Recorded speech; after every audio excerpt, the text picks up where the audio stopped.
Salut tout le monde, j'espère que vous allez bien, bienvenue dans cette nouvelle vidéo au concept que l'on n'a pas fait depuis très longtemps, voire trop longtemps, puisqu'aujourd'hui nous allons faire un Battle Comics. Et pour rappel, un Battle Comics, eh bien, c'est une vidéo vlog lecture dans laquelle on fait s'opposer différents comics. Mais avant de commencer cette vidéo, tu peux gagner ton exemplaire de La Colère de Black Adam en partenariat avec Urban Comics. Et pour ce faire, tu dois juste mettre un hashtag Black Adam dans les commentaires de cette vidéo. Le tirage au sort est le 15 août.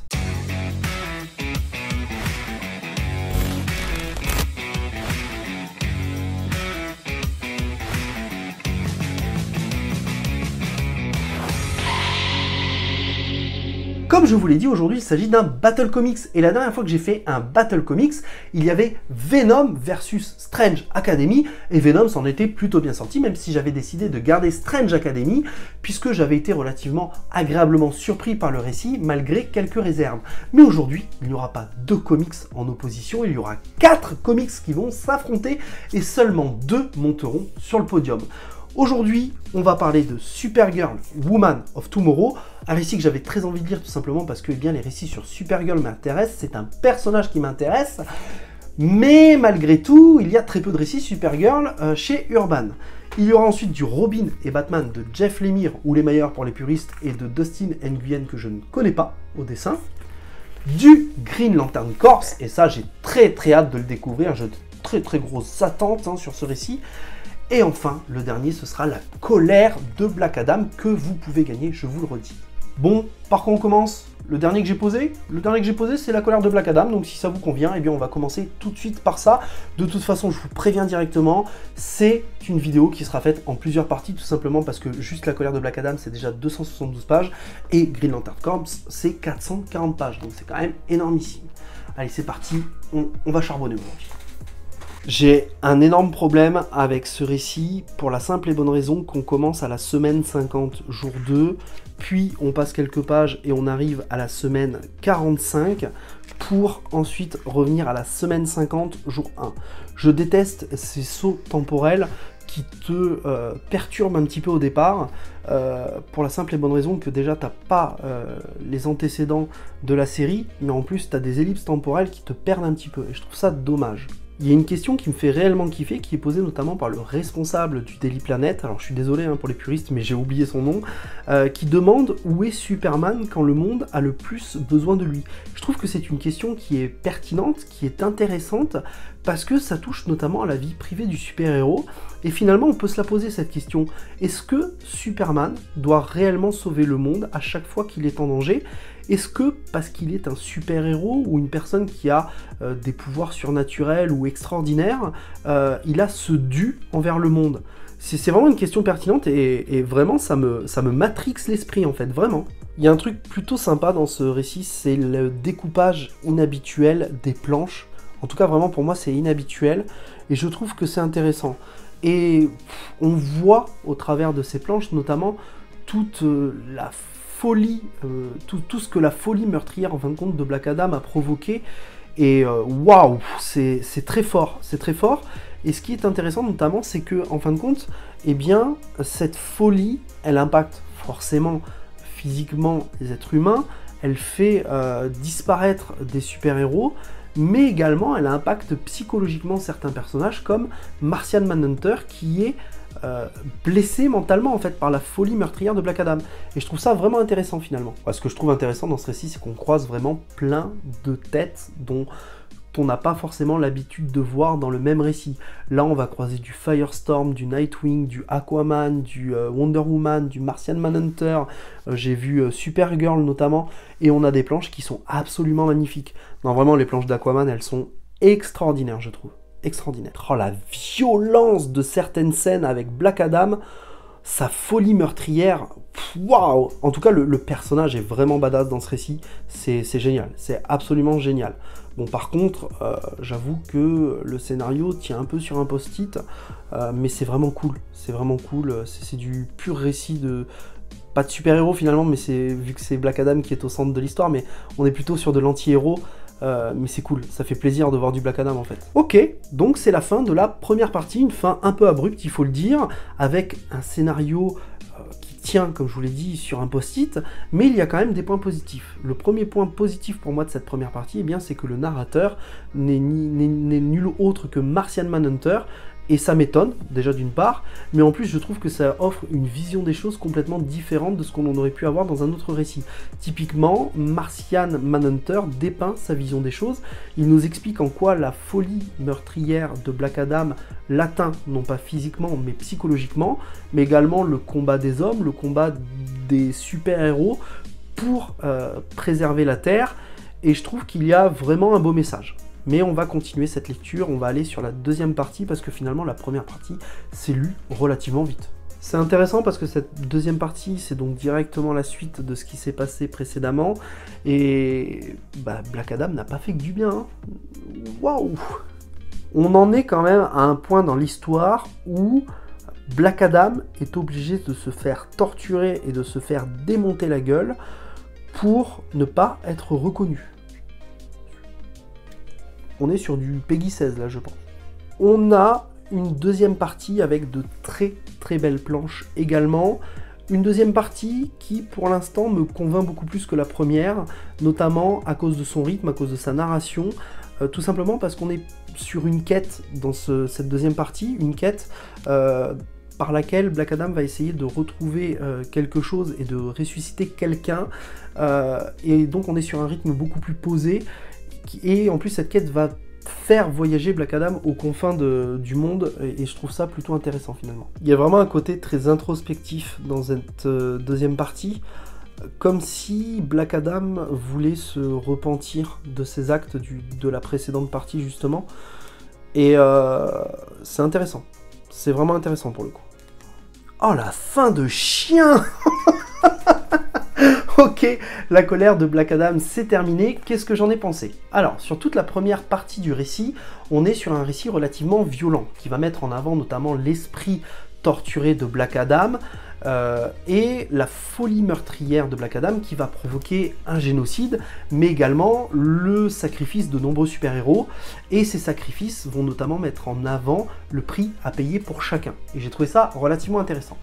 Un point qui m'a surpris et que j'ai beaucoup aimé également, c'est le fait que Martian Manhunter soit le narrateur de cette histoire, et qu'on va donc faire une plongée dans la psyché, dans la psychologie de Martian Manhunter, et on va voir à quel point la vision d'horreur des actes de Black Adam va avoir comme impact sur lui. Concrètement, je suis pas spécialement fan du combat pur et dur, mais on sent derrière la vengeance finalement que Black Adam n'a pas vraiment un mauvais fond. Et ce que j'ai beaucoup aimé notamment, c'est que dans la deuxième partie du récit, eh bien, on a envie d'éprouver de l'empathie pour Black Adam, qui finalement a des motivations plus ou moins nobles, parce que ce qu'il a fait, il y a plusieurs raisons derrière ses actes, mais l'une des raisons particulières, c'est notamment celle de vouloir protéger son peuple. Et je trouve ça beau, finalement. Et je vais peut-être aller chercher un petit peu loin, mais je trouve que, finalement, le côté... l'écriture autour de la mort et de la désolation, pardon, est vraiment bien écrite, et qu'on pourrait peut-être faire un parallèle avec certains attentats. Donc, non, plutôt un bon récit, finalement. J'en attendais pas grand-chose. La première partie m'avait pas spécialement convaincu, même s'il y avait des points positifs, il y avait aussi des points négatifs. Mais vraiment, la deuxième partie, j'ai beaucoup aimé. J'ai beaucoup aimé, c'est beaucoup plus calme, on est sur un rythme beaucoup plus posé, vraiment un rythme de quête, finalement. Et c'était plutôt cool. Ouais, c'était plutôt cool. Le soir suivant. Allez, c'est parti pour Robin et Batman de Jeff Lemire et Dustin Nguyen, que je ne connais pas forcément au dessin. Ouh, les dessins, c'est pas incroyable. On est devant une espèce d'aquarelle un peu étrange. Quand on n'a pas l'habitude, honnêtement, ça fout un sacré coup, hein. Ok, il y a un truc super intéressant dans ce récit, par contre, c'est qu'on a un espèce de triangle amoureux, entre parenthèses, puisque, en fait, dans ce récit, eh bien, Bruce tente d'être un père, un exercice particulièrement difficile pour lui, hein, on l'a vu notamment dans les dans les Batman et Robin ou même dans les Batman Rebirth, tandis que Alfred, lui, excelle parfaitement dans ce rôle-là.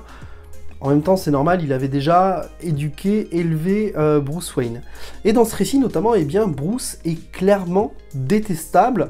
On sent son envie de faire de Dick un véritable soldat, là où Alfred a tendance à rentrer en conflit avec Bruce, justement, puisque lui, il veut juste que Dick Grayson, en fin de compte, ait une enfance tout à fait normale. Donc je trouve ça plutôt intéressant. Ok, donc on est sur un récit qui a une construction finalement plutôt classique d'un adolescent qui a une double vie de super-héros et qui doit apprendre à gérer les deux facettes de sa vie.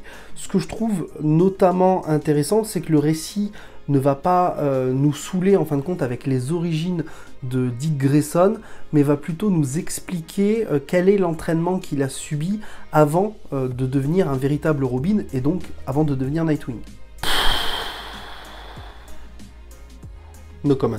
Le truc relativement cool dans ce récit, c'est qu'on nous explique notamment pourquoi le costume de Robin est jaune et rouge, et notamment parce que c'est en lien avec sa famille, et la réaction de Bruce Wayne vis-à-vis du costume de Robin est plutôt intéressante encore une fois.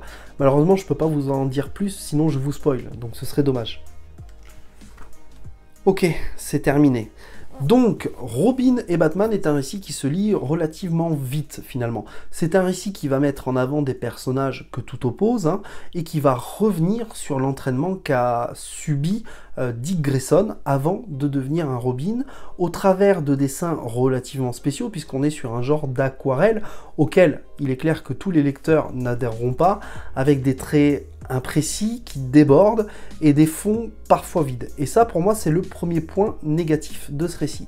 Le deuxième point négatif dans ce récit, c'est que malheureusement, en lisant ce récit, eh bien, j'ai eu l'impression de lire l'histoire de Damian Wayne, en fait. Parce que les traits de caractère de Dick Grayson dans ce récit sont beaucoup trop proches de ceux de Damian Wayne. Et ça me dérange, parce que pour moi, même si ces deux personnages ont été des Robins dans leur vie, eh bien, ils ne doivent pas se ressembler. C'est pas possible, en fait. Donc ça, c'est le deuxième point qui me dérange. Après, sur les points positifs, c'est un récit relativement accessible, hors continuité ou non. On a le choix, en fait, de penser que ça peut être dans la continuité, comme ça ne peut ne pas l'être. C'est pas un réel souci, mais c'est un récit où je me suis vraiment forcé pour le finir, et c'est vraiment dommage. C'est pas un mauvais récit. Très clairement, ce n'est pas un mauvais récit, c'est un récit plutôt correct. Maintenant, je pense que c'est vraiment un récit qui va s'adresser aux fans de Dick Grayson, hein, ni plus ni moins. Ce que je vous propose, c'est que vu que j'ai fait une lecture relativement rapide de Robin et Batman, eh bien, je vais me faire un café et on enchaîne tout de suite avec Supergirl. Plus tard. Allez, let's go pour Supergirl Woman of Tomorrow. On a de très belles planches sur ce récit, c'est absolument incroyable. Je prends un pied monstre à contempler les planches de ce récit, hein. C'est ouf. Je trouve que dans ce récit, Supergirl a une classe absolument folle. Ok, donc on est plutôt sur un space opéra dans lequel Supergirl va aller de planète en planète pour notamment accomplir une quête.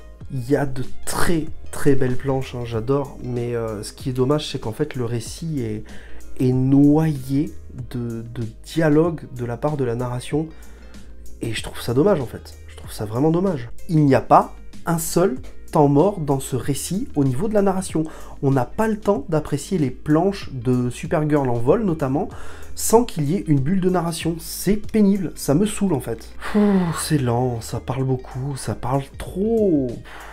Là j'en suis au chapitre 5 et je trouve ça hyper redondant finalement, parce que Supergirl va sur une planète, elle va aider quelqu'un, et ensuite elle va aller sur une autre planète et elle va aider un autre personnage, mais concrètement on est sur de la répétition et avec des bulles de dialogue qui prennent toujours plus de place, quoi. Enfin terminé ce récit.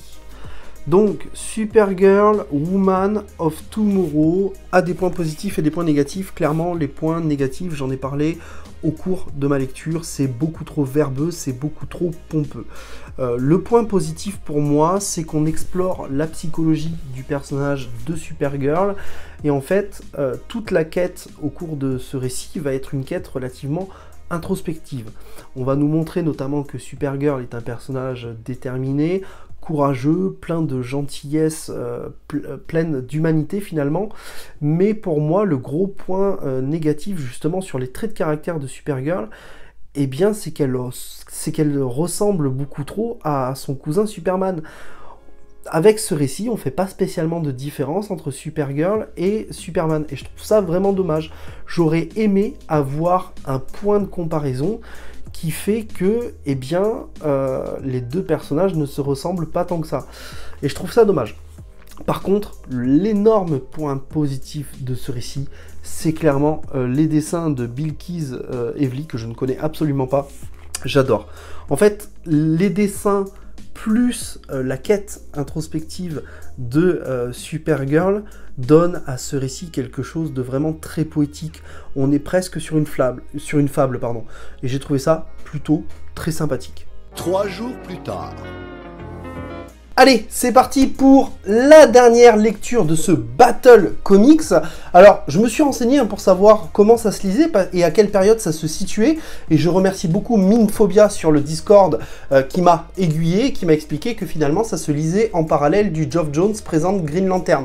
Donc en gros, on lit Green Lantern Corps et en parallèle on lit le premier Geoff Jones présente Green Lantern. Voilà, allez, c'est parti. Oh, j'adore, dès les premières pages, t'en prends plein la gueule, c'est incroyable. Les dessins, c'est totalement ma came. Non, vraiment, j'aime beaucoup, j'aime beaucoup. Donc, on a Guy Garner sur une des premières pages qui montre ses fesses à travers la vitre du satellite de la Justice League. Ça promet du très très lourd, c'est incroyable. Ok, donc dans ce récit, en fait, on suit Guy Garner et Kyle Rayner de Green Lantern que je ne connais pas forcément. Et en fin de compte, on va suivre le recrutement et la recréation du Green Lantern Corps après que Hal Jordan l'ait décimé. Et il y a encore des pages, mais qui sont incroyables. Incroyables, c'est trop trop beau, je surkiffe. Killua qui dit « Bienvenue à Oa les blaireaux ». J'adore, c'est incroyable. Ok, faut que je vous montre deux planches. Mais celle-ci, qui montre Kilowog, est absolument incroyable. Et juste celle d'après, waouh, c'est trop bien. Alors j'aime beaucoup parce que finalement, dans ce récit, eh bien, on va pas suivre que Guy Garner et Kyle Rayner, mais on va suivre d'autres binômes, voire trinômes, qui vont effectuer des missions sur différentes planètes aux confins de l'univers. J'espère juste que le récit ne fera pas l'erreur de développer certains personnages plus que d'autres et qui seront traités plus ou moins de la même façon. Mais on verra, on n'en est encore qu'au début. Ça fait extrêmement longtemps que je n'ai pas vu des scènes aussi épiques que celle-ci et avec des personnages aussi badass. J'aime beaucoup le récit parce que, eh bien, différents personnages ont des personnalités très très fortes. Guy Garner, typiquement, il est imbu de sa personne, impertinent, irrévérencieux, il a un humour de beauf qui ne fait rire que lui et qui gêne à peu près tout le monde. À côté de ça, on a Kilowog qui est très strict, qui agit vraiment comme un sergent-chef dans l'armée et qui est là vraiment pour expliquer les bases et entraîner les nouvelles recrues. Et c'est incroyable. Un autre personnage que j'aime beaucoup également, qu'on n'a pas encore beaucoup vu depuis le début, mais c'est le docteur Soratnik, qui a une personnalité très très forte et qui se laisse pas marcher sur les pieds. C'est vraiment top. Ok, j'ai donc fini la première partie du comics qui est divisée en 3 parties. Et pour l'instant, je prends un pied monstre à lire ce récit, c'est incroyable. Il y a tout le temps des dessins. En fait, les dessins sont totalement égaux et sont magnifiques. C'est juste trop bien, j'adore. Et le récit, alors le récit, j'en reparlerai un peu plus tard, mais c'est plutôt intéressant. C'est plutôt intéressant. On est dans du space opéra, mais c'est intéressant. Il y a des belles thématiques. Allez, je m'arrête là pour aujourd'hui, je continuerai demain. 2 jours plus tard. Ok, c'est reparti, let's go. On a été où déjà? Vous vous rendez compte quand même que dans ce récit, on va suivre vraiment toute l'activité d'un Green Lantern de A à Z. C'est-à-dire que là, en fait, Guy Gardner demande une permission pour partir en vacances, et du coup, on va le suivre en vacances. Je trouve ça génialissime. C'est con hein, comme concept, mais je trouve ça génial en fait. Il y a un personnage que j'aime pas du tout, c'est Salak, pour ceux qui ont lu le récit ou qui le connaissent. Et c'est le supérieur de Kilowog finalement, c'est le grand chef, et c'est celui qui est le plus proche des gardiens. Et je sais pas, j'aime pas du tout sa personnalité en fait, j'accroche pas. Heureusement qu'on le voit pas tant que ça. Bon, le rythme est dingue en fait, j'arrive pas à me détacher de ce comics. En fait, j'ai tout le temps envie de continuer à lire, à tel point que ben... Voilà, j'en suis aux 3/4 du comics et je pense que je vais terminer ce soir en fait. Oui, parce qu'au moment où vous regardez la vidéo, on est le soir. Hein. J'ai trouvé un point négatif pour le moment. Un point négatif. Allez, 2 points négatifs. À suivre dans le tome 2. Aïe aïe aïe, alors d'ailleurs pour information, hein, cette série sera en 3 intégrales. Alors qu'est-ce que j'ai pensé de Green Lantern Corps tome 1? Eh bien j'ai adoré. J'ai adoré parce que sous couvert d'un space opéra, finalement on va suivre les Green Lantern dans leur quotidien, qui sont finalement décrits un peu comme des flics de l'espace, et on va les voir interagir sur différentes planètes au travers d'enquêtes, de missions d'infiltration, de protection d'une personnalité ou même d'une planète. Et on va voir notamment la difficulté du travail de Green Lantern, puisque là on peut vraiment parler de travail pour le coup, et sortir un peu de cette image de super-héros. Et en fait on va se rendre compte qu'avec ce récit, il y a une charge mentale déjà qui incombe aux Green Lantern, et les Green Lantern finalement ont besoin de reconnaissance, ont besoin de prendre des congés. Et on va les suivre aussi dans ces moments-là, c'est-à-dire qu'on va voir les Green Lantern se rendre sur la planète Mogo, je crois qu'elle s'appelle, qui va leur servir finalement de psychanalyste, où on va voir Guy Gardner demander des congés, et on va le suivre partir en vacances. Et je trouve ça vraiment topissime. Un autre point que j'ai beaucoup aimé, c'est notamment la personnalité des personnages. Moi je trouve la personnalité de Guy Gardner qui est une personnalité vraiment rafraîchissante.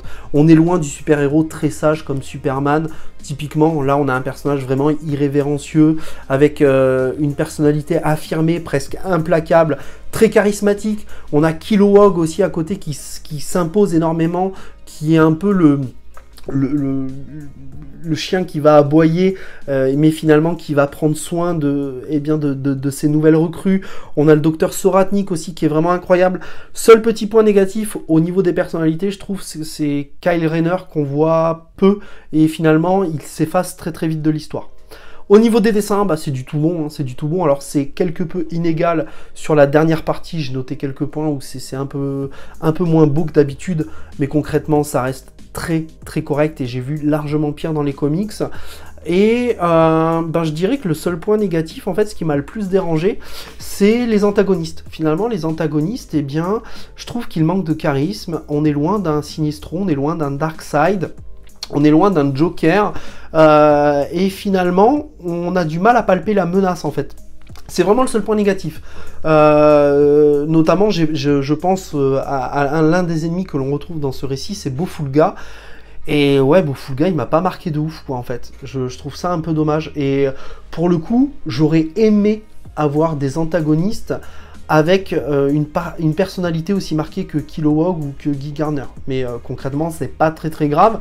Mais ouais, j'ai vraiment beaucoup aimé. Alors ce que je vous propose tout de suite pour finir cette vidéo, c'est que j'aille me rafraîchir les idées, et puis on va procéder tout simplement au classement, hein, puisque c'est un Battle Comics des 4 comics que j'ai lus tout au long de ces derniers jours.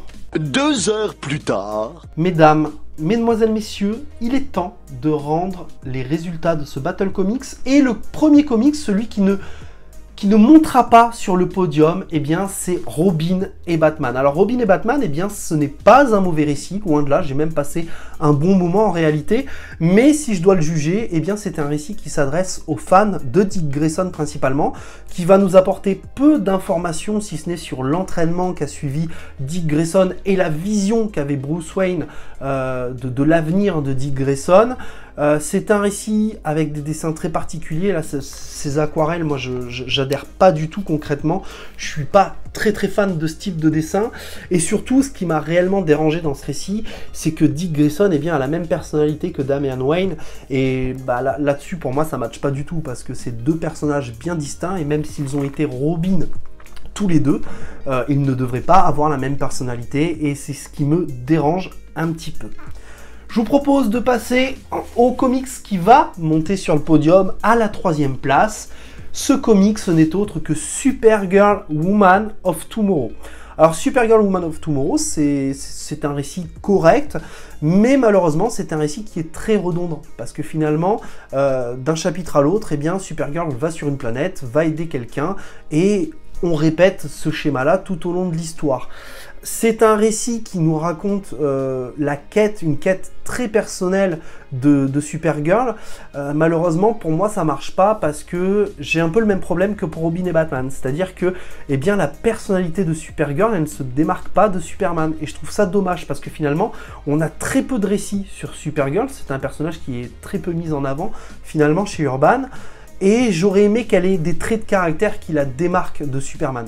Alors, ce qui sauve très clairement le récit, c'est les planches. Les planches sont fabuleuses, les planches sont extraordinaires. Si j'en prends une au hasard, non mais je suis désolé, mais ce genre de dessin-là, c'est incroyable. Et du coup, les dessins liés à la quête personnelle de Supergirl, eh bien, ça nous livre un récit qui est très poétique, très proche de la fable, et ça, c'est plutôt un bon point. Et c'est ce qui sauve un peu le récit et qui le fait monter sur le podium. Mais pour le reste, ouais, c'est beaucoup trop pompeux, beaucoup trop verbeux, ça parle tout le temps. Et du coup, on n'a pas le temps d'apprécier les dessins, et c'est ce que je trouve dommage.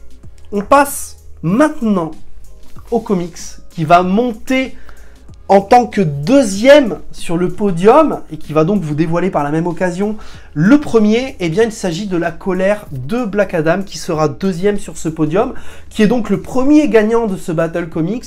Eh bien, c'est un récit que j'ai adoré. Alors, même si j'ai moins aimé la première partie, qui se concentre énormément sur la colère et le combat, les dégâts que vont provoquer la fureur de Black Adam, il y a tout un côté très intéressant, c'est notamment la vision qu'a Martian Manhunter de la violence des actes de Black Adam, mais également de la mort des humains, du sacrifice des super-héros, et j'ai adoré.